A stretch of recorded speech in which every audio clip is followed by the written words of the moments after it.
Hi everyone. जब ख्वाजा साहब का बुलावा आया तो कैसे हम दिल्ली से अजमेर पहुंचे, ये पूरी जर्नी मैं आपको बताऊंगी। 20 जनवरी को मेरी छोटी बेटी आफिया का बर्थडे था, तो यहाँ पर मैंने आफिया के लिए एक केक बनाया था, बट उसे चॉकलेट केक खाना था, तो फिर शाम को हमने चॉकलेट केक भी कट कर लिया था। 21 जनवरी को हम सुबह 8 बजे दिल्ली से अजमेर के लिए निकल गए। हम प्लान कर रहे थे कि आफ़ी 3 साल की हो चुकी है और 2 साल तो हमारे कोरोना में चले गए थे, तो आफ़ी की बर्थडे पार्टी अच्छे से नहीं हुई थी। तो इस साल हम आफ़ी की जो बर्थडे पार्टी है वो बहुत अच्छी तरीके से करेंगे। लेकिन हमें ख्वाजा साहब का बुलावा आ गया तो हम अजमेर के लिए निकल गए। गुड़गांव को पार करते हुए हम आगे बढ़ गए। अब हमारा फर्स्ट टोल आ गया है। दिल्ली से अजमेर तक हमें 6 से 7 बार टोल मिल जाता है। हरियाणा होते हुए हम आगे निकले और यहाँ पे हमें देखने को मिला बहुत ज़्यादा कोहरा। कोहरा बहुत ज़्यादा था, तकरीबन 9:30 बज रहे थे और यहाँ पे कोहरा बहुत था। फिर आफी ने हमारे साथ करा प्रैंक। उसने कहा पॉटी लगी है, बट उसे पॉटी वॉटी कुछ नहीं लगी थी, उसे सिर्फ गाड़ी से उतरना था। फिर हम एक रेस्टोरेंट में रुके और फिर बच्चों ने केक वेक खाया और झूला झूला और फिर हम आगे बढ़ गए। बस हम जयपुर ही पहुंचने वाले थे। वहां पे सब तरफ हमें पहाड़ दिखाई दिए। यहाँ का व्यू बहुत ज़्यादा अच्छा था। फिर हमें दिखाई दिए वाइट टाइगर। यहाँ पे ये बड़े बड़े पत्थर थे, इससे लोग तराश के इन्हें बना रहे थे। आफिया ने भी रास्ते पर बहुत ज़्यादा शरारतें करी और अब थककर सो गई।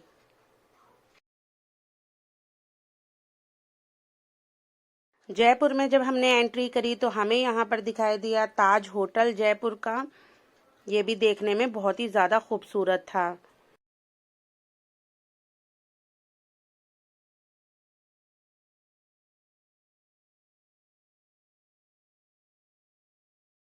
आप देख सकते हैं कि यहाँ पे सब तरीके की मूर्तियाँ रखी हुई हैं। यहाँ पे एलिफेंट भी हैं, मूर्तियाँ भी हैं और यहाँ पे लोग किस तरीके से इसे कटिंग कर रहे हैं और बना रहे हैं।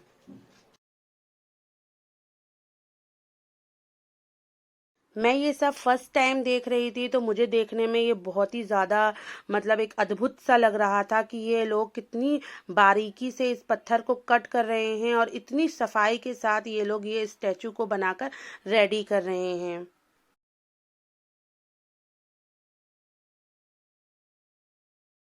जयपुर में जब हमने एंट्री करी, अंदर साइड हम जा रहे थे, तो यहाँ पे मुझे दिखाई दे ये स्कूल के प्यारे प्यारे से बच्चे और ये मुझे देख के हाय बोल रहे थे। हम जयपुर सिटी में अंदर आ चुके हैं और यहाँ पे मुझे बहुत दूर तक किले ही किले नज़र आ रहे हैं। जहाँ भी आप देखेंगे बस किले ही किले हैं और ये बहुत ज़्यादा खूबसूरत लग रहे थे। ये जो दूर दिख रहा है ना, ये आमेर का किला है। सुनने में आया है ये किला बहुत ज़्यादा खूबसूरत है, लेकिन हमारे पास वक्त नहीं था तो हम नहीं गए। अब हम पहुंच चुके हैं गेस्ट हाउस। बच्चों को काफ़ी भूख लगी थी, तो यहाँ पे भाई ने बनवाई थी मैगी, तो बच्चों ने यहाँ पे मैगी खाई। यहाँ पर गेस्ट हाउस में झूले लगे हुए थे, तो बच्चों ने बहुत ज़्यादा इंजॉय करा। देखिए उनके डैडू भी झूलते हुए। और फिर हम यहाँ से 1-1.5 घंटे के बाद अजमेर के लिए निकल गए। अब मैं आपको बताऊंगी कि ख्वाजा साहब का बुलावा आया और हम अजमेर कैसे पहुंचे। ऐसे ही जब ख्वाजा साहब का बुलावा आता है तो लोग बैठे से उठकर चले जाते हैं। जब हम आगे बढ़े तो हमने देखा कि बहुत सारे लोग हैं जिनके हाथों में झंडे हैं और वो पैदल आगे बढ़ते जा रहे हैं। हमने देखा कि कुछ कपल्स हैं यहाँ पे, बड़े बुजुर्ग हैं, बच्चे हैं और हाथों में बॉटल है और आगे बढ़ते जा रहे हैं। मुझे हालांकि नहीं पता था कि ये लोग कहाँ जा रहे हैं। आगे गए हम तब हमें पता चला कि ये अजमेर के लिए पैदल निकले हैं। ये सब देख के मेरी आंखों में आंसू आ गए थे और मेरे रूंगटे खड़े हो गए थे कि आप ख्वाजा गरीब नवाज की क्या मोहब्बत है लोगों के दिलों में कि आप सब पैदल चल दिए हैं। चांद की 1 तारीख से आपका उर्स स्टार्ट हो जाएगा और 6 तारीख को आपका उर्स है, इसलिए ये सब निकल गए थे। हमें तो बुलावा आया था आपका, इसलिए हमने तो कोई प्लान भी नहीं करा था, फिर भी हम अजमेर पहुंच गए। मैं आफ़ी का बर्थडे प्लान कर रही थी और आफ़ी के चाचू जयपुर पहुंचे थे, उनकी ट्रेनिंग थी। उनका प्लान था कि वो जयपुर से अजमेर जाएंगे और हमारा कोई प्लान नहीं था, लेकिन हमें ख्वाजा साहब ने बुलाया तो हम दिल्ली से अजमेर पहुंच गए। आप देख सकते हो कि हम अजमेर में पहुंच चुके हैं और एंट्री हमने ले ली है। दिल्ली से जब हम निकले तब सूरज निकल रहा था और जब हम अजमेर जाकर पहुंचे हैं तब सूरज डूब रहा है। तकरीबन 5:30 बजे हम पहुंच गए थे। अजमेर पहुंचने के बाद हम होटल गए और होटल में फ्रेश होने के बाद हम आपकी दरगाह पहुंच गए। मैंने ज़्यादा वीडियो नहीं बनाई थी दरगाह की, क्योंकि मैं मिस नहीं करना चाहती थी इस मौके को दुआ मांगने के लिए। आप देख सकते हैं कि बहुत ज़्यादा भीड़ है यहाँ पर, और अभी तो उर्स स्टार्ट भी नहीं हुआ है। जैसे जैसे उर्स करीब आता जा रहा है यहाँ पर भीड़ बढ़ती जा रही है। लोगों की मोहब्बत है, दुनिया के हर कोने से लोग यहाँ पर आए हुए हैं। आपकी दरगाह में आके आप कुछ भी मांगो, जो भी आपकी जायज़ दुआएं हैं, आप ख्वाजा गरीब नवाज कभी भी किसी को खाली हाथ नहीं भेजते हैं, हर किसी की झोली भर कर भेजते हैं। फिर हमने यहाँ पर पढ़ी ईशा की नमाज। बच्चे बहुत ज़्यादा थक चुके थे तो फिर हम लोग निकल गए होटल की तरफ। बच्चों को खाना वाना खिलाने के बाद फिर हम 11 बजे निकल गए बड़े दरवाजे की तरफ। वहाँ पे उर्स चल रहा है तो पूरी मार्केट खुली रहती है। सबके लिए थोड़ा बहुत सामान लेना था तो हमने यहाँ से वो सब सामान लिया। फिर सुबह हम लोग निकल गए तारागढ़ के लिए। तारागढ़ की पहाड़ी बहुत ज़्यादा ऊंची है। जैसे जैसे हम आगे बढ़ते जा रहे थे मुझे डर लगने लगा था, तो मैंने ज़्यादा वीडियो भी नहीं बनाई। यहाँ के जो मोड़ थे बहुत ही ज़्यादा खतरनाक थे। आप लोग कभी भी जाओ तो खुद अकेले मत जाइएगा गाड़ी लेकर, कुछ ऑटो या फिर यहीं के जो लोकल ड्राइवर होते हैं उनके साथ ही आप लोग जाइएगा।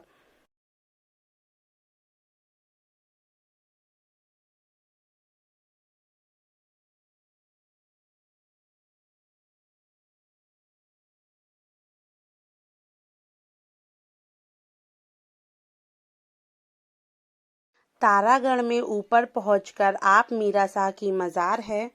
आपकी दुआ से जिन लोगों की शादी नहीं होती उनकी शादी हो जाती है, और जिनकी औलाद नहीं होती तो आपकी दुआ से उन्हें औलाद मिल जाती है। यहाँ पर मेहंदी मिलती है। जिनकी शादी नहीं होती उन्हें 5 जुमा मेहंदी लगानी होती है, और अल्लाह के करम से उनकी शादी हो जाती है। और जिनके बच्चे नहीं होते तो यहाँ पर एक बीज दिया जाता है, उस बीज को खाना होता है तो उनको औलाद नवाज देता है अल्लाह।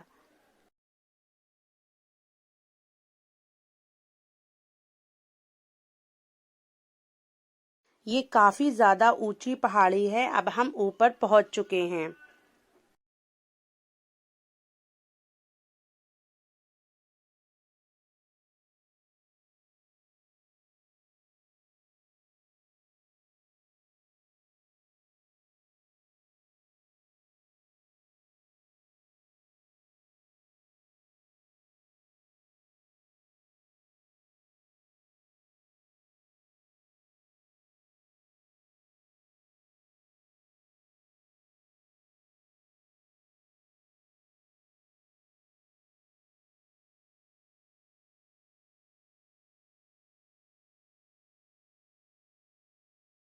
यहाँ पर पार्किंग थी तो हमने अपने ऑटो यहाँ पार्किंग में खड़ा कर दिया, और यहाँ पे मुझे दिखाई दे रही थी एक बहुत बड़ी सी मस्जिद।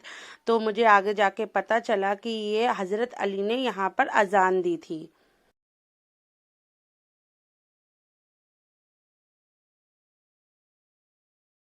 अब दरगाह में अंदर जाने लगे तब हमें एक दिखाई दिया बहुत बड़ा सा कैमल, जो कि बहुत ज़्यादा खूबसूरत लग रहा था।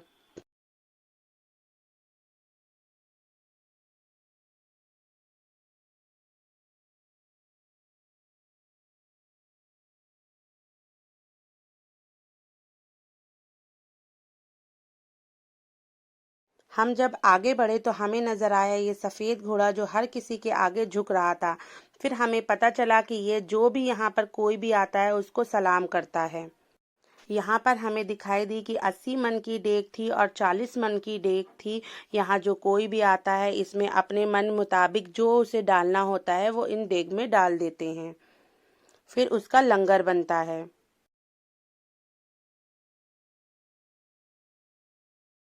माशा अल्लाह मज़ार बहुत बड़ा था और बहुत ज़्यादा खूबसूरत भी था।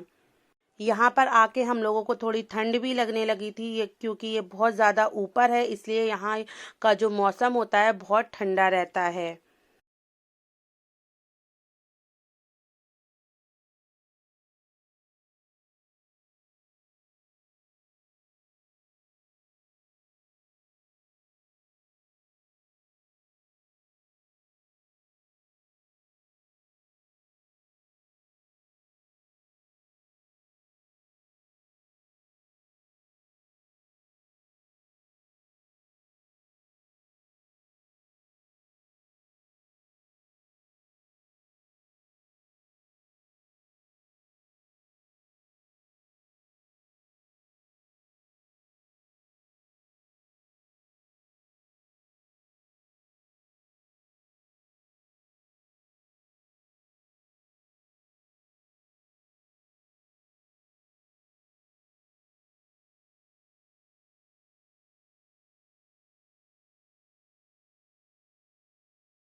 अंदर से आप लोग देख सकते हैं, आप मीरा साकी मज़ार और इसकी ज़ियारत भी कर सकते हैं। ये बहुत ज़्यादा खूबसूरत बनी हुई थी।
अल्हम्दुलिल्लाह हमारी मज़ार बहुत अच्छे से हो गई थी। फिर हम वहाँ से अन्ना सागर के लिए निकल गए। दरगाह से अन्ना सागर 3 किलोमीटर की दूरी पर है और तारागढ़ 10 किलोमीटर की दूरी पर है। माशाअल्लाह हम अन्ना सागर पहुँच गए और यहाँ तक हमारी निगाह जा रही थी, यहाँ पे दूर दूर तक पानी था और बहुत ज़्यादा साफ़ पानी था। बच्चे भी बहुत ज़्यादा खुश थे और अब हम निकल गए बोटिंग करने के लिए।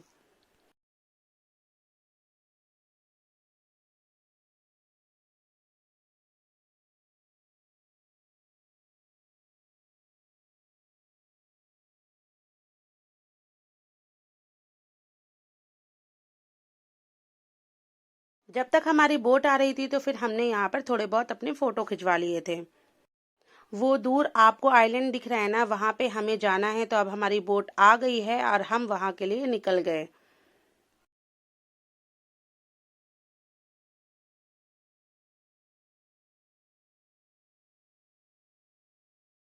यहाँ पहुँचने के बाद हमें कुछ ज़्यादा अच्छा नहीं लगा। छोटा मोटा यहाँ पे पार्क था और यहाँ पे ऐसा कुछ भी नहीं था। एक गोरिल्ला था और एक यहाँ पे डायनासोर था जो कि आवाज़ें निकाल रहा था। बच्चे डर भी गए थे। इतना ज़्यादा कुछ ख़ास मुझे यहाँ पर आकर नहीं लगा। इससे अच्छा तो हमें यहाँ से एक बोट मिलती है जो कि हमें पूरा अन्ना सागर दिखाती है और 120 रुपये का उसका भी टिकट है और यहाँ पर आने का भी 120 रुपये है। फिर अन्ना सागर से हम दरगाह गए और दरगाह पे हमने दुआएं मांगी और फिर वहाँ से हम निकल गए जयपुर के लिए। जब हम दिल्ली से अजमेर के लिए आ रहे थे तो रास्ते में लिखा हुआ था किंग का खाना भूल नहीं जाना, तो इसलिए हम नहीं भूले और आते वक्त हम किंग के ढाबे पर आ गए। रात में हम जयपुर में ही रुके। फिर उसके बाद सुबह हो गई, बच्चे फिर पार्क में खेलने लगे और आज हम घूमेंगे जयपुर की मार्केट। तो आपको मेरा आज का ब्लॉग अच्छा लगा हो तो प्लीज़ लाइक करें, सब्सक्राइब करें, शेयर करें और कमेंट करके मुझे ज़रूर बताइएगा कि आपको कैसा लगा।